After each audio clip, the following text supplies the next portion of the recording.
Hi everyone, welcome back to Uncomfortable Conversations, where we shine a light on the things no one really talks about at work, but they absolutely should.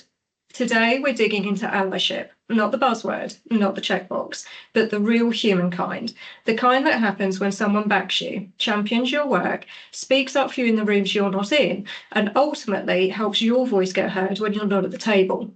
It's one of the most powerful forces in business, but strangely, it's also one of the least talked about. No one really teaches you how to build allies or to become one.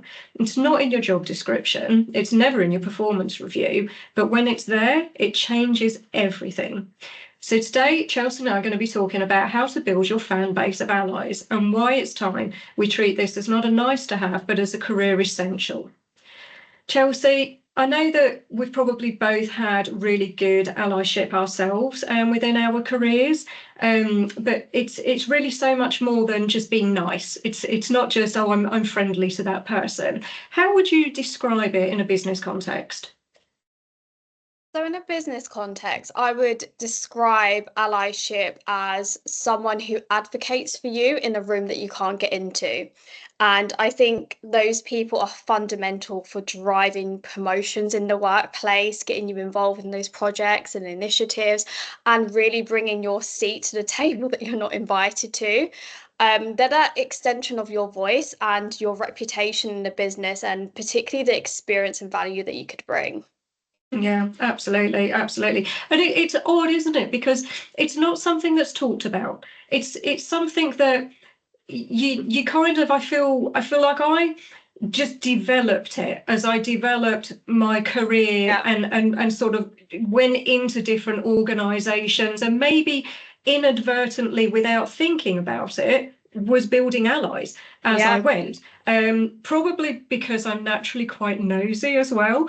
And I naturally just talk a lot to people anyway. So I genuinely Yeah. find other people and their roles fascinating. So it's maybe that sort of, what we were talking about a little bit last week about that authenticity and just showing up and being your own authentic self at work, I think probably really helped me on my journey to building my allies and my fan base and those people that, because it's mutual trust, right? You don't just, you can't just say to someone, oh, will you be my ally? I want you to go and be my champion in a room. It comes with, you've almost got to nurture those relationships. You've Yeah. got to work at them. You've got to really build that because it comes down to that it's cemented in trust.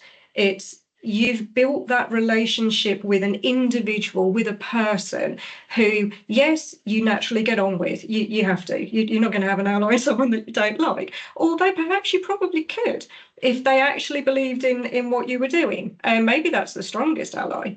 But Yeah. generally, it's somebody that you get on with, you work closely with, and you have a shared interest. I know, for me, one of the strongest allies I've ever had in a business was a CTO who was in charge of the technical team within the company. And we'd worked very, very closely. We had a shared understanding of, and I think probably passion for what we did around creating opportunities, go to market. We were quite tied together in what we did. And it kind of came about from bringing him in early into my thinking, my thought process, into the marketing vision and, my kind of mission of what I wanted to achieve, and then sort of almost building that roadmap and taking the time to actually understand what his challenges were. I think I'll never forget one of the best pieces of advice I was ever given. I left one company from my previous manager. I was going into a new role and I was going into it to a step up. It was my first sort of head of. And he'd said to me, one of the most powerful things you can do when you start in that company is not talk. And I sat there and I was like, okay, I thought you were my friend. And he was like, let me explain that to you.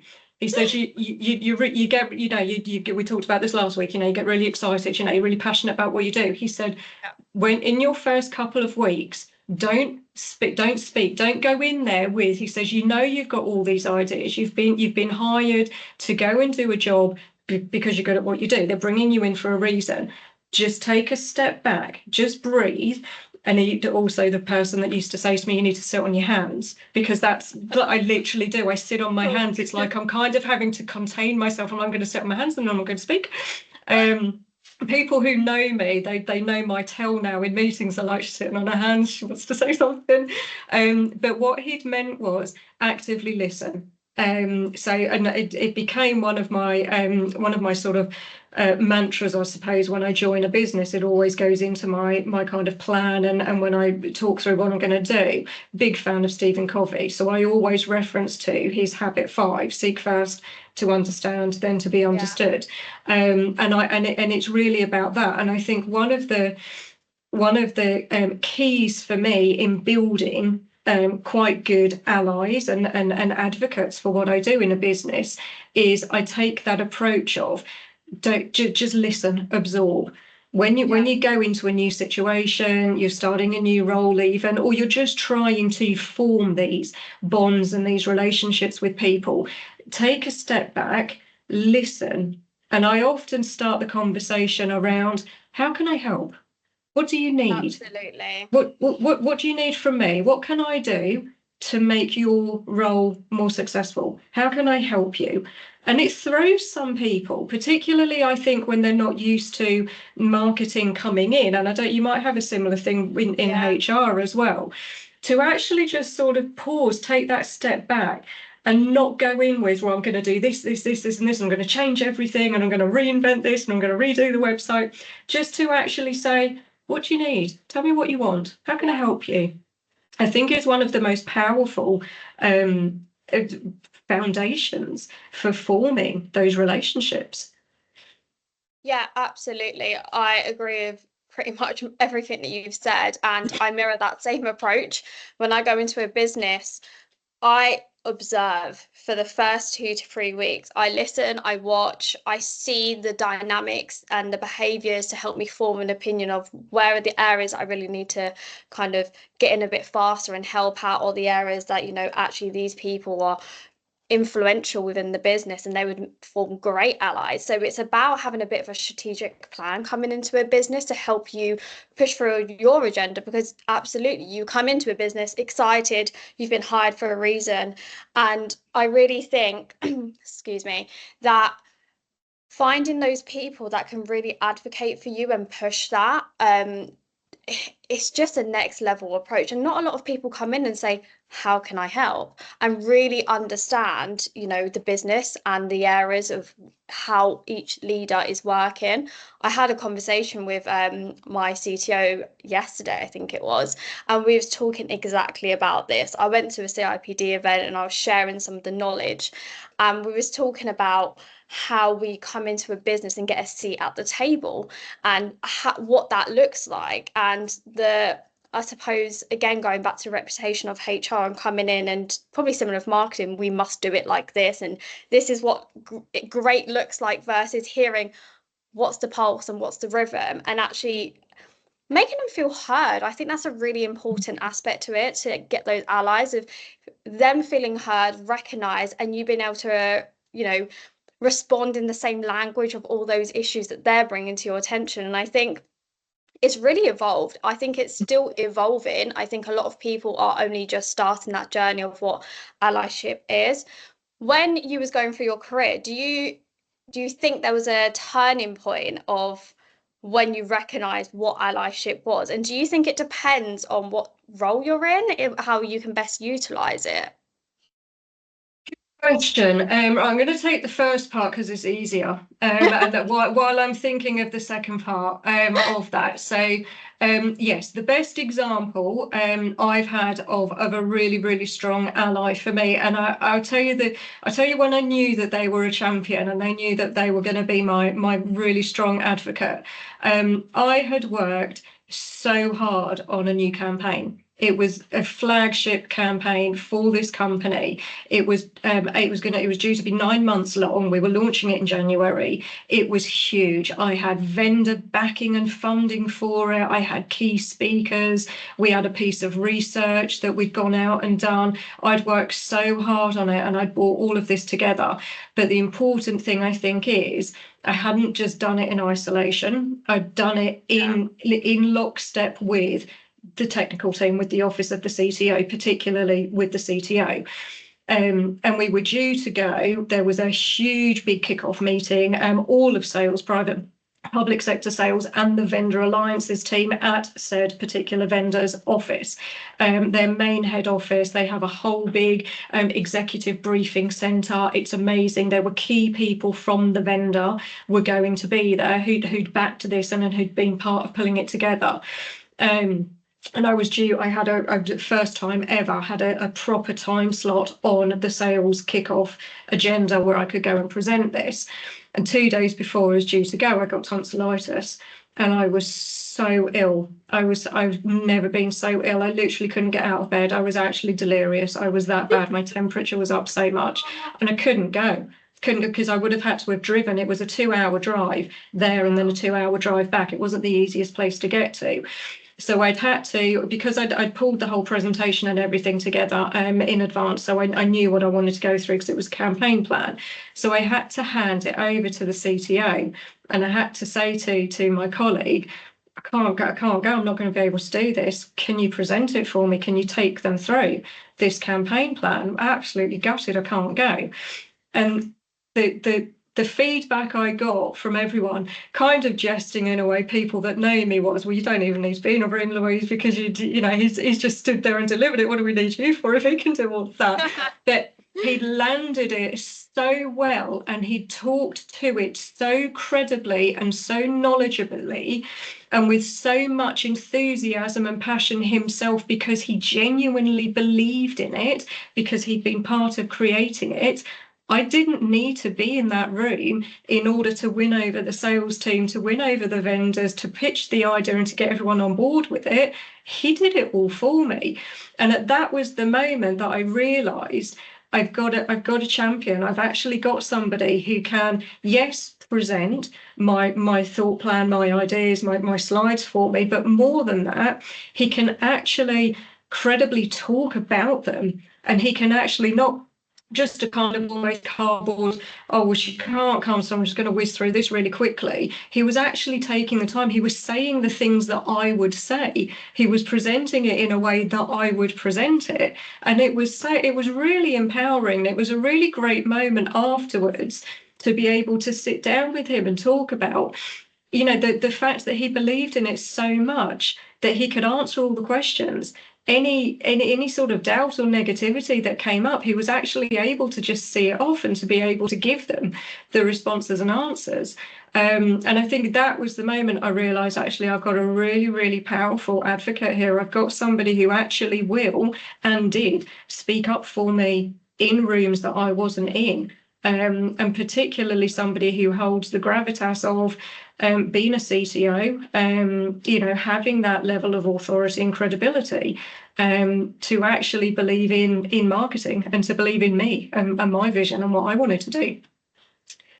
So, you know, having somebody that can almost take you through that and build up that. We'd built up a really good level of trust and relationship where we could talk very, very openly to each other without fear of the other person maybe interpreting it the wrong way or taking it the wrong way. We're both very direct. We're both very to the point. We don't tend to sugarcoat things in general anyway, and I'm generally quite open and honest when I talk, which gets me into trouble sometimes. But when you find somebody who actually respects that and who values that, you know, who actually embraces that, I'm not going to sugarcoat this for you. I'm just going to tell you how it is. And if I don't agree with you, I'm going to tell you I don't agree with you. And we didn't always agree with each other. But we could challenge each other, and we did. He challenged me. He used to ask me really, really challenging questions, and he would challenge my assumptions, and he would point out the flaws and the faults in my plan. But because we could do that, we built up such a level of trust and respect for each other. I knew that if I needed to pitch something a certain way, or I had maybe a challenging situation, or there was somebody that I just couldn't break through, I just wasn't getting that relationship with someone that I needed, I could then go and talk to him, and I could say, look, I'm not breaking through, we're clashing with this person. What do I need to do? You get on really well with them. How do I need to approach this? And he would almost kind of temper down my a little bit abrupt, a little bit no nonsense, and he would challenge me to actually take a step back and say, okay, but you need to adapt your style. You've got to, you've got to understand, and you've got to be able to identify the ways people want to be communicated with, which isn't. It's not being someone that you're not, but it's, okay, I know if I want to get something out of that person, and if I want that person to work with me, and I want them to be on board with me, I've got to approach it in a different way. I've got to go meet them where they are, metaphorically and physically. And I think that probably as well of meet people where they are. Don't sit back and think, well, if they want to talk to me, then they'll come and talk to me. If they want to know what I'm doing, they're going to come and ask me what I'm doing. People won't ask you that because it's not in human nature. So you've got to almost kind of step outside your comfort zone. You've got to go meet them where they are with sales, particularly. When you're working in marketing, you've got to bring them on the journey with you. You've got to sometimes. And it's perhaps the art of negotiation as well comes into it. That subtle art of almost planting a seed, planting an idea, so that people then just mull on it for a little while, and then maybe kind of come back with, I've had this really great idea, Louise, of this thing that we could do, and then just being open with it and just rolling with it of, great, tell me what your idea is. They're probably going to repeat back to you the thing that you told them 3 months ago that they weren't on board with. But that's fine, because you're going to get the end result that you wanted, and different people have different times that it takes them and different ways of coming around to certain ideas. And I think the CCO, he taught me that. He taught me that skill, really, really ingrained it in me of, sometimes you've almost got to, you've got to just sit back and let people come to it on their own. Let them almost come to that realization without pushing it. Because it's friction. You're pushing against something that you come into it from two different angles. So just drop something, talk around it. Help them. Quick wins. Sometimes you've got to find those quick wins, those areas where you're going to get some really good immediate results of being able to show that that you're on their side, that you're going to do something for them, that you're going to help them, and then start planting, and then just start doing it in small steps. I've been quite fortunate with some mentors, really good mentors and coaches that I've had who have worked with me. One of them in particular really got me into Stephen Covey, really bought me the book, 7 Habits of Highly Effective People, absolutely love it. And he taught me what it means. He didn't just give me the book. He went through it. He went through lesson by lesson, and he used it as a guide almost to our mentoring and our coaching sessions, and it was absolutely invaluable to me.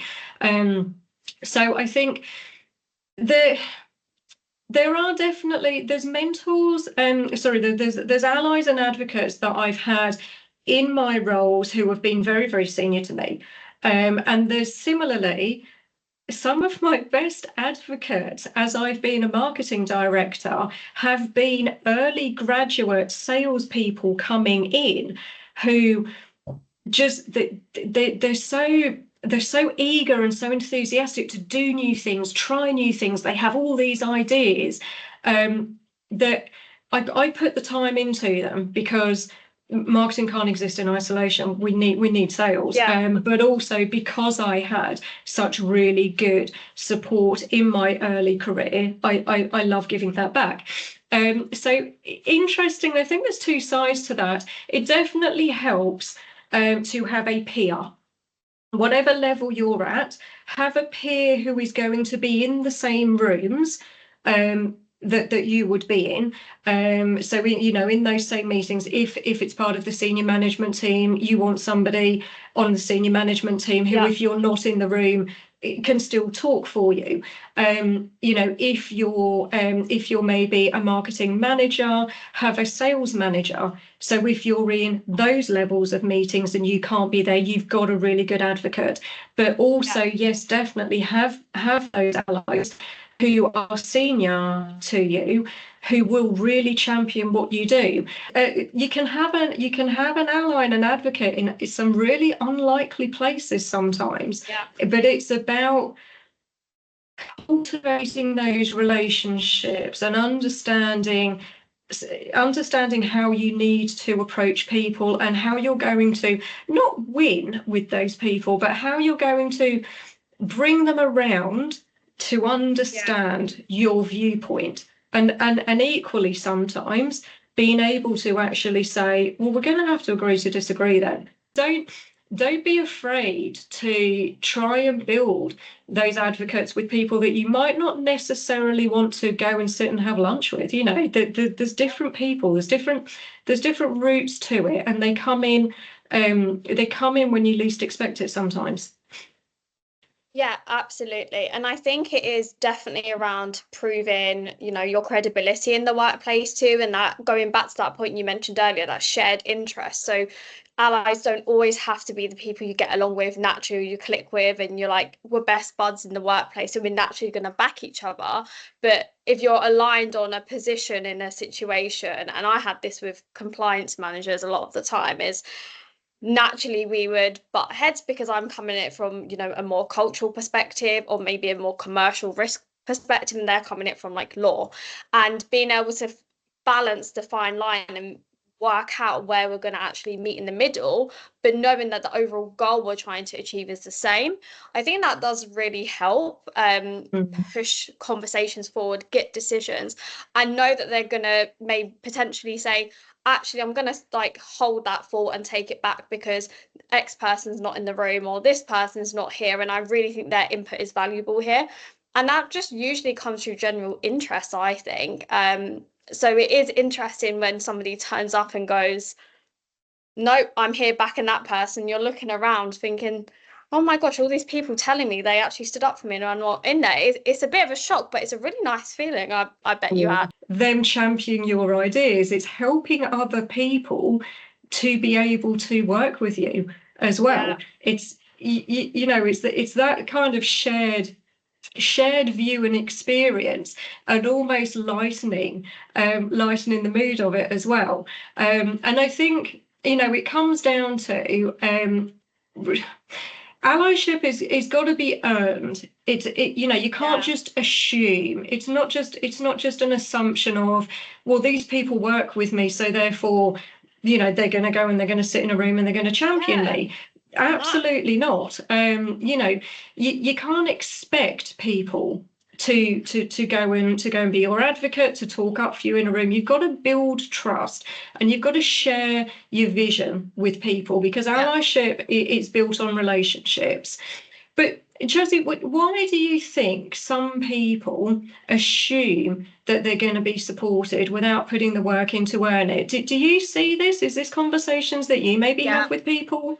I definitely see it a lot more at the senior leadership level or heads of departments, and I think it is the expectation. With a title comes respect. With the expectation, ideas are just taken on board. With the title, people should just listen to me because I'm in that title. So it's more about that entitlement. I suppose they just take, and that's the assumption, I think, is where it starts, Yeah. is that entitlement thinking that people should, champion me. And there's that fine line as well between fans and allies. And I think that gets mixed up a lot as well with, senior leaders. And I think in my experience, I've heard a lot of the time, I've worked my way up here. I've done the dirty work. I've had to do all that. Now somebody else can come and do it for me. So it's almost like waiting for somebody to come back and do the whole thing, when actually, as a leader, you should be promoting difference. That experience that you had was probably not great. So why are you now mirroring that for somebody else? Is it a sense of fueling that ego? So I think you have like entitlement, you have ego there. And I think it's a lot of maybe lack of knowledge of what it means to be somebody in the business and get your ideas through. I remember being told years ago, and also a very huge failing that I will always remember, when I was working in local authority, the way I learned HR was like, just do it, like follow the rules.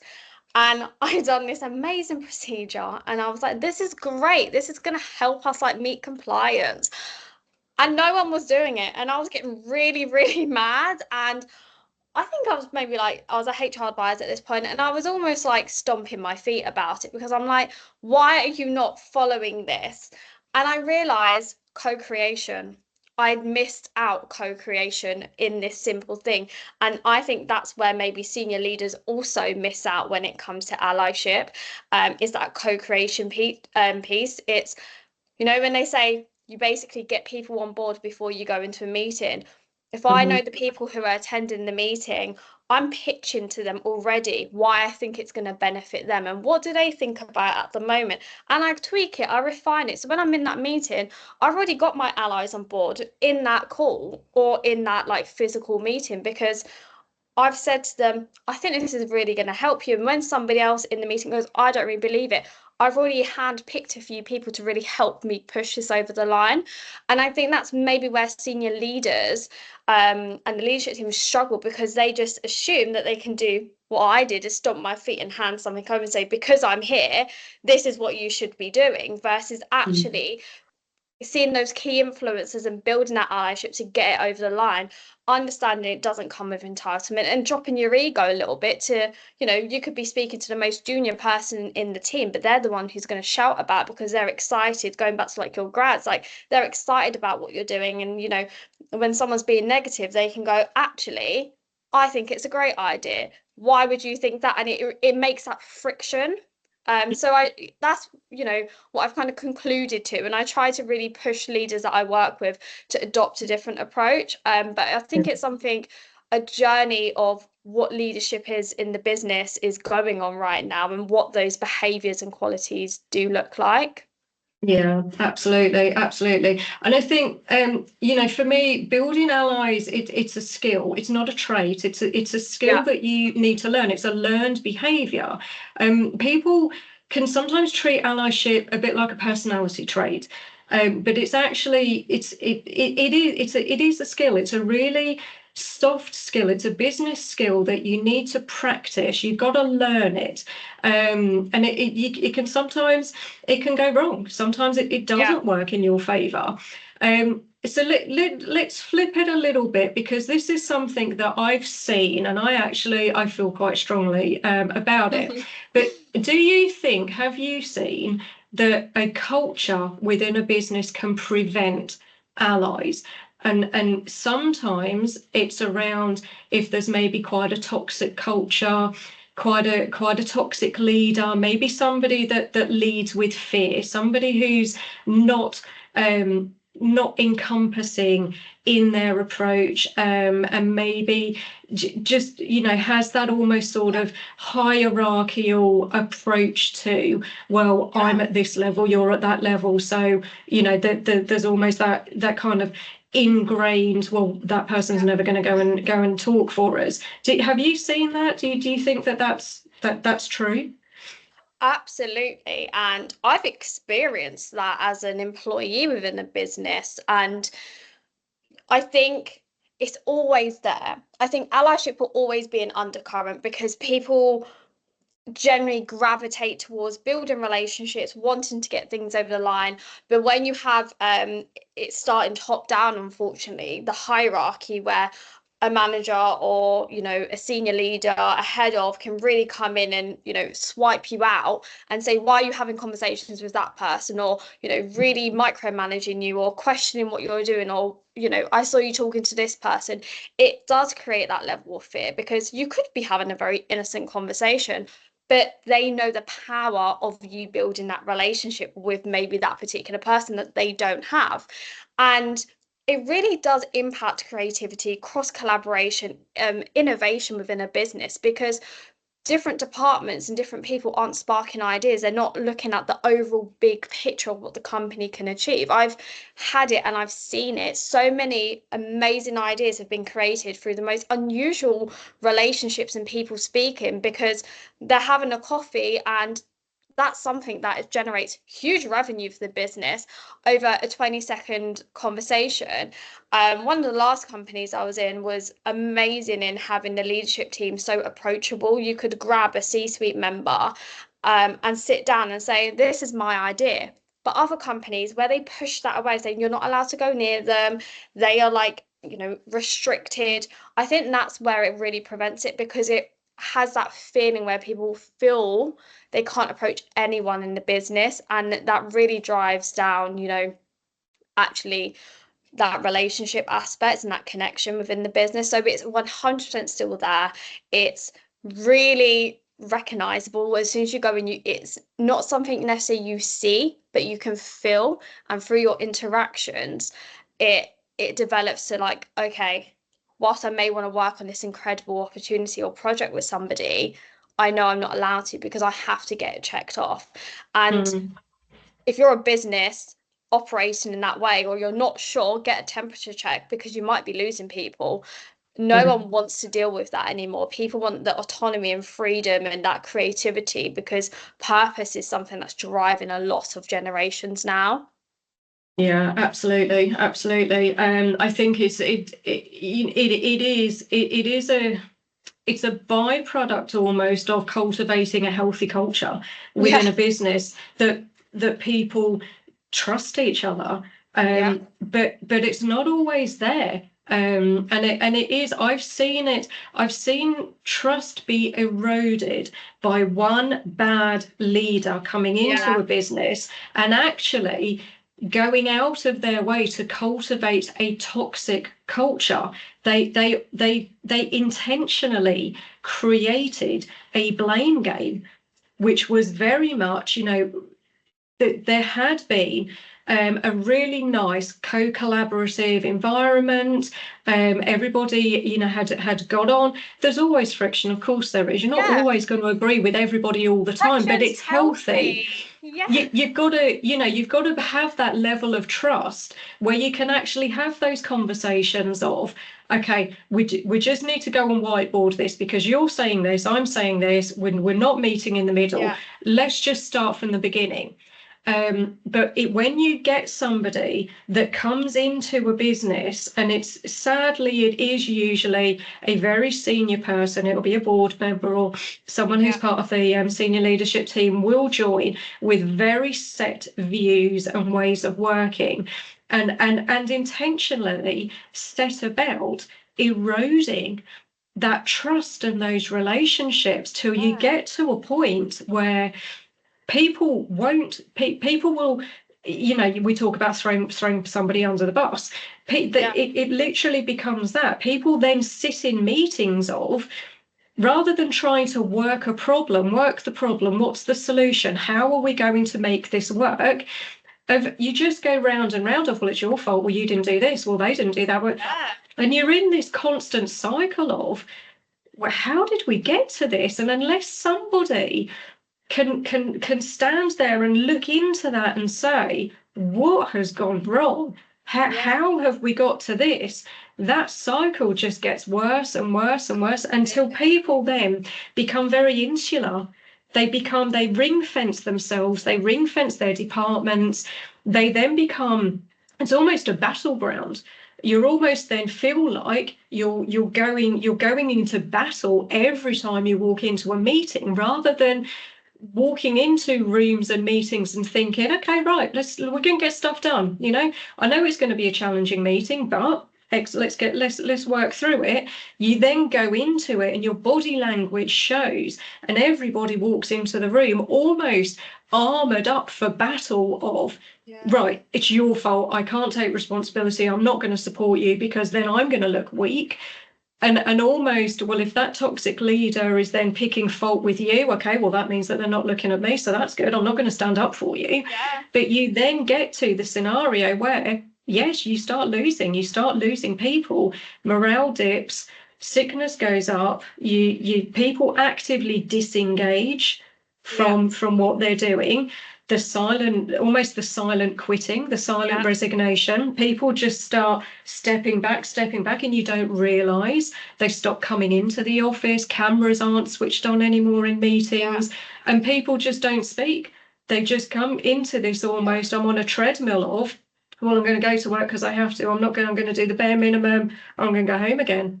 And that's really detrimental to a business. Yeah, and I think it is definitely when you stop advocating for yourself, you also stop advocating for others, and that it just breeds, doesn't it? And it's just one manager, one senior leader, one C-suite member that can question your role and who you are and your purpose in the business, because they've come in with those set rules, and you can't speak to this person, you can't speak to that person.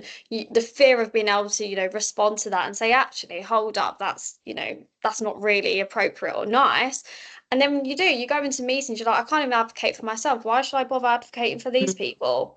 Because you think it's not worth it. But you always see that one person, but sadly that one person, the responsibility is not on individual employees, it's on the business to hold their business leaders accountable. Yeah, definitely. I think, what do we think the takeaway from this? We've covered a lot. We've talked about quite a lot. I think for me, allyship shouldn't be a buzzword, and it definitely shouldn't be a nice to have. I've seen it be a game changer. When you're in your early career, when you're mid-career, when you're looking to build support and to have those advocates, when you're in those leadership rooms as well, but also in terms of your own confidence, your own self-worth and your own self-respect. But for a business culture, it's invaluable, but also it's reciprocal. I think, and the more you touched on this, Chelsea, the more we advocate for others, the more we can create an environment where everyone feels empowered to do the same. What would you say? What do you think as a you're kind of summing up, if you had one piece of advice for people around building and becoming an advocate for someone else? Well, I really like your reflection piece. It was great summary. Absolutely. I think for me, the best advice I can give to somebody who's looking into, firstly, what is allyship and how that works, is spot people across your business who seem to have people follow them.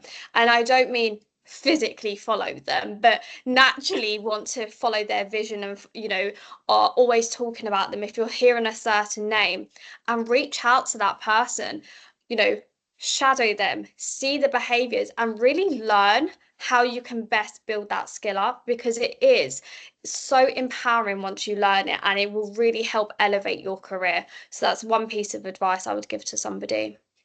Yeah, absolutely. Perfect. Thank you, Chelsea. As always, Chelsea, absolute pleasure being able to sit and talk to you. Thank you so much for your time.